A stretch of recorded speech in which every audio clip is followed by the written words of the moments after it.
Alright, so continuing my Blackstone Fortress series, as you can see here, these are going to be the primary colors that I'm going to be using for the cloaks and or the clothing for the Astropath from Blackstone Fortress. His name is Espern Locarno, Navigator and Astropath. So what I'm doing here, and the reason why I left this intact instead of just saying I painted it blue and cutting it off, is because I'm doing a little bit of wet blending here. Now, I will admit that I kind of put a little too much moisture on my brush. Off screen here, I am licking the brush, but I also rinsed it off a couple of times, and I accidentally left too much moisture in there as I was putting paint on. So the thing about wet blending is I'm not the greatest at it. I'll admit freely, I am not the greatest at it. But what you need to do is don't do what I just did and you tinker with a little too much, right? So when you put the paint down, you put the next layer down, and then you kind of blend the two, but you don't keep tinkering with it like I'm doing, like I did at first here. I'm not, like I said, I'm not that great at the whole wet blending thing. I'm just testing new things out and trying things to see what works. This worked okay. I ended up playing with it too much and messing with the colors a little too much, and I kind of negated everything that I put in there. There's still a little bit of an effect, as you'll see towards the end, but working from a Zenithal Prime like this, I could have just... honestly, you can just use a contrast paint, but I ended up... I wanted to try to do something a little bit different, and I wanted to use my full bevy of colors here. And this here, of course, is the purple colors that I'm using. Now, what I'm trying here, again, is a little bit of wet blending, and I'm trying to blend those lighter purples onto the edges of the robe here. Now, this turned out a little bit better, I think, than the blue did. And I think that's because there are better defined ridges on his robe, especially near the feet where it bunches up a little bit. I think this turned out a lot better than I did initially.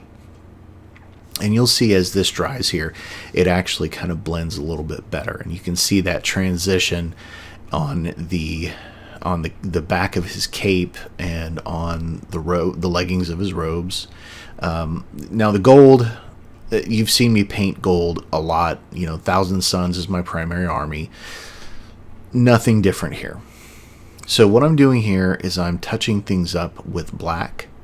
And I don't normally do black colors for a lot of things on models, because black is one of the harder things to highlight.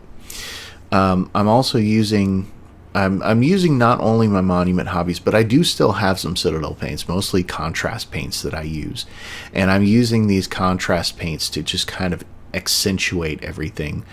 And I'm using this Basilicanum Gray instead of using a metallic paint like the Dark Silver or Silver from Monument Hobbies from their Pro Acryl line. The Basilicanum Gray, if you do it right, it gives you almost a metallic look to it. It looks like a dull metallic sheen. I like to use this also for Fallout Wasteland Warfare miniatures, because it does give that sort of washed out metallic look. And I'm just kind of spreading this all over whatever areas I think need to look either metallic or gray. And then what I'm doing here is I'm going back and doing Wildwood for his cane. And the gloves are also they're Gargax Sewer. And unfortunately that part did not come out very well, so I had to cut it. What I'm doing here is I'm just kind of using the tip of a brush to scrawl lines and poke at the scroll to make it look like there are words there. And now you can do this with multiple colors. I had initially thought about putting red in there too, but I decided just to leave the writing as black. Now for these two colors, I'm just kind of picking random spots to accentuate with that red, whether it be the lenses or the jewel there on the front of his stuff. Also, the purity seals I did in red. And all of these paints kind of, I don't know, just to break things up a little bit. Now, I did not film the back of his cloak. As you saw, the back of his cloak does have gold on it. That was a pain in the butt. I'm not going to lie. I had to go back and gold and purple and gold and purple and gold and purple over and over again. It took a lot longer than I wanted it to. But I wanted to have that difference there. So, moving on here, I'm using my favorite contrast paint, which is Skeleton Horde, to do the parchment. And then we're going to move on to the last step. And this is where you kind of pull everything together. I wanted his gold pieces to turn out looking like sort of an old burnished gold. And this, the flesh wash, this is Monument Hobbies, the Pro Acryl wash, the flesh wash. So it's kind of like Reikland Flesh Shade. It's very thin, very nice, and it doesn't come out overtly shiny, which is good because a lot of the Citadel washes are a lot more glossy than I would like. They've gone from matte to satin to gloss, and I kind of wanted this to be a little more matte because the gold obviously is pretty shiny. But this is the final step here, besides me doing my regular Blackstone Fortress base by painting lines and putting some granite debris on it.